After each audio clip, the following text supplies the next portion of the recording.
Hey everybody, Silver here with another Halo Master Chief Collection achievement guide. This time we're doing Scarab Lord, which is acquire the Scarab gun, which is kind of an odd way to put it because there is more than one Scarab gun in this game that you could acquire. So it's kind of weird that they implied that there's only one. But anyway, you're going to want to put the Sputnik skull on, and the Scarab skull is optional, but if you don't use the Scarab skull, you're going to need to grab the rockets, which you saw me pick up anyway. And you want to come to this bridge. You'll recognize it. It's the last section in the level Metropolis. And you want to get this box, which is a horrifying endeavor because you have to inch your way around it without falling off, which is horrifying. And then your asshole douchebag Marine buddy comes and almost kicks it off the damn edge. Thanks, guy. Jeez. And then, you know, just demolish some people with your Scarab gun. But anyway, you need this box. And if Charlie Rainbow over there kicked it off the edge, that would not be cool because we'd have to, you know, start over. Well, you'd have to revert to the last checkpoint, so it wouldn't be that big of a deal. But still, it's the thought that counts. So anyway, you put the box roughly on this great-looking thing. I just check it out in the anniversary graphics, see what it looks like. But it kind of looks like a drainage system or something, like a grate. You see where I'm putting it. It's right there. You don't have to line it up perfectly. I just have a little bit of time. I'm waiting for the checkpoint, which I just got right there. And then I take some pot shots at the Scarab. I guess pot shots is a bad term because pot shots implies, you know, little shots that are chipping away. That was kind of a devastating shot. So you shoot the ground ahead of you, and that was obviously too close. There's going to be some examples of what will happen when you're trying this. You could get a tiny bounce like this, which is less common than the big bounce, which we're looking for. So this will take a few tries. It took me 10 to 15 minutes to do this, but you just keep trying it. You'll get this one, which is too high, because once you start falling, and if you don't land soon enough, the game just interprets it as an endless pit. So you gotta get just over it, just enough to get over it barely, and then that way you're not falling forever, and the game doesn't think you're in an endless pit. Just like that. And then the Scarab gun is just sitting pretty right here over this cone type thing. It's not really a cone. It's kind of just a warning, slippery when wet or some nonsense. And I have a second way for you. This is the more common way, more well-known way. Grab the rockets from that asshole in the beginning of the level.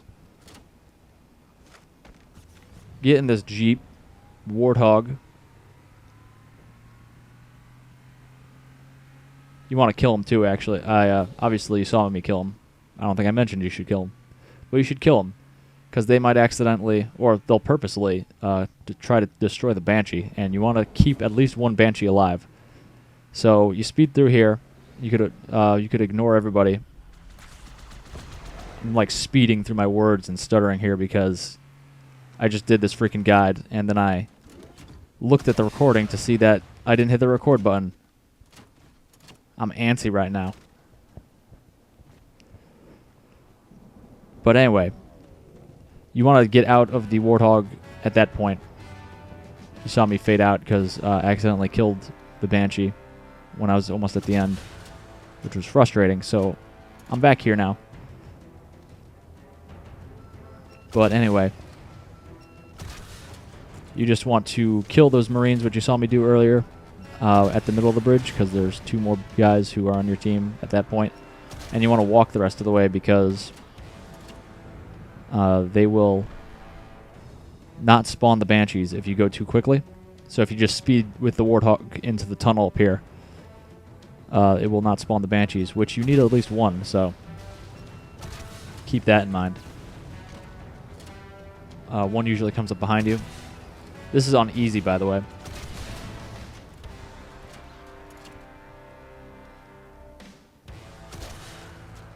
Take out that Wraith.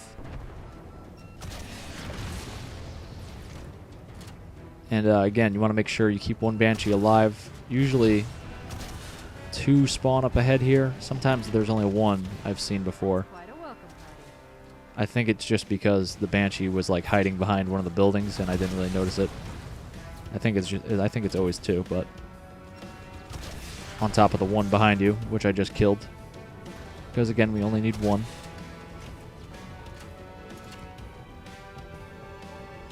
This is a slow process though. It's not too bad. It should take for me it took about 12-15 minutes. But this was like my 3rd try, so probably took about an hour. This is also an achievement in Halo 2 Vista.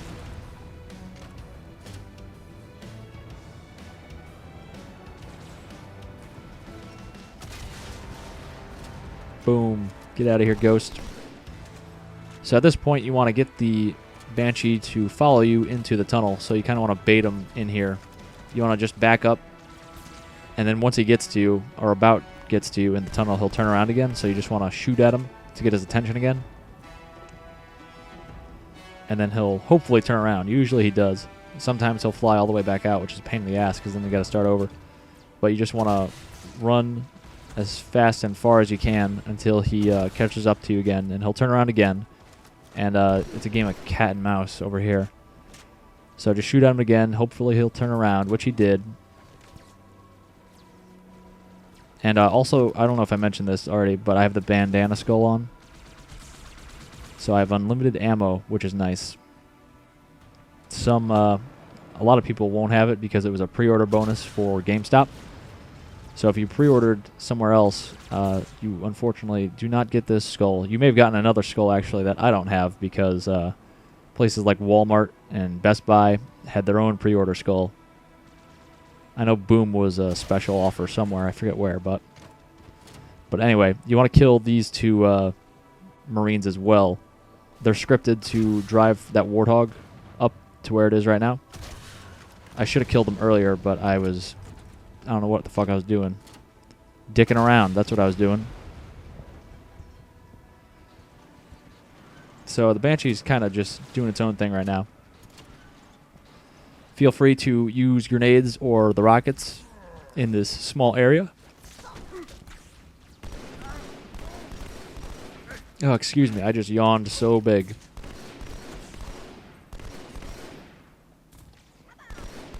But you want to make sure that you don't accidentally hit the Banshee and blow it up, especially because you have the Sputnik skull on.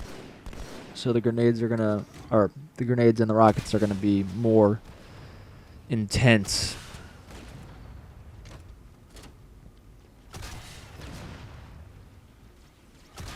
So just clearing out the area first until we are ready to corral the Banshee, which is a pain in the asshole. So the reason we had Sputnik on for the first strategy, when we were just shooting ourselves up to the top of the bridge, was obviously so the everything has less mass, so explosions propel them much further. So that's why the box flew so much and sent us up so high. But the reason we want it here is not for a big fancy explosion, grenade jump or rocket jump, but for the fact that everything has less mass. So that includes the Banshee, and it also includes the boxes and the trucks it is getting stuck on. So you could, if it gets stuck, which it's going to because it's a piece of crap dumb driver, you could just smack the boxes or the trucks that it's stuck on and get them to move. And another tip is to just shoot off the wings of the Banshee, which you just saw me do. That way it is smaller so it doesn't get stuck as easily, and it becomes more easily unstuck.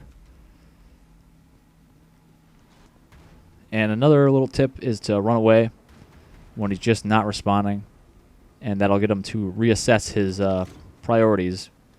And I'll be starting to think about life and thinking, wow, what am I doing here? I'm staring at a wall.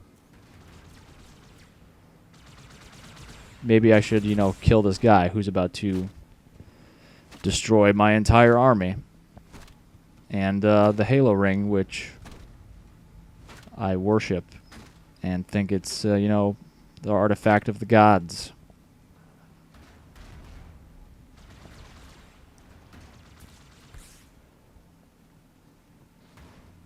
Yeah, keep shooting at me, boy. Alright, so he's obviously stuck on the bus, so just smack it some more. You could smack the Banshee, but I wouldn't smack it too many times. That would be a plan B, due to the fact that if you smack it too much, it's going to explode. So don't give it too many slaps in the butt. Look at that. You can see right in there into the cockpit, right into his butt.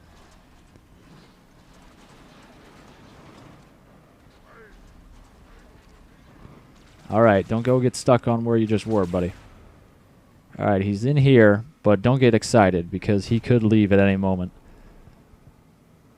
I will say that he doesn't really leave this area. But we do need to get him to come into here.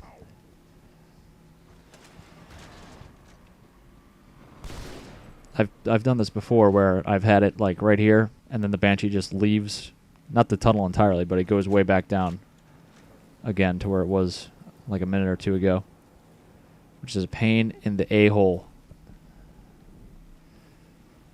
It's definitely a pain in a hole. Probably the a-hole. So I'm just moving this cargo thing out of the way because obviously if there's less obstructions to that tunnel entrance, it'll be easier for him to get in. Get out of here. There we go. Alright, so come at me, bro. And he does right here, thank God. And there's the tunnel right there. And it becomes circular, you can see, and it becomes dark. And once you walk into that, you need to be boarding the Banshee. So right here, you got to board while it's flying into there, or you will not get the Banshee. As we're flying up to this bridge to the left, upper left right there, that's where the Scarab gun will be. I will explain. If you walk into that tunnel without having that Banshee, the Banshee will despawn and disappear, and you'll have to start all the way over. If the Banshee goes in by itself without you boarding it, the Banshee will disappear, and then the Banshee will be gone. So there's that. The only way to get the Banshee and have it available for you to be flying up here is by boarding it in the process, or you being in the process of boarding it while you're crossing that threshold into that tube.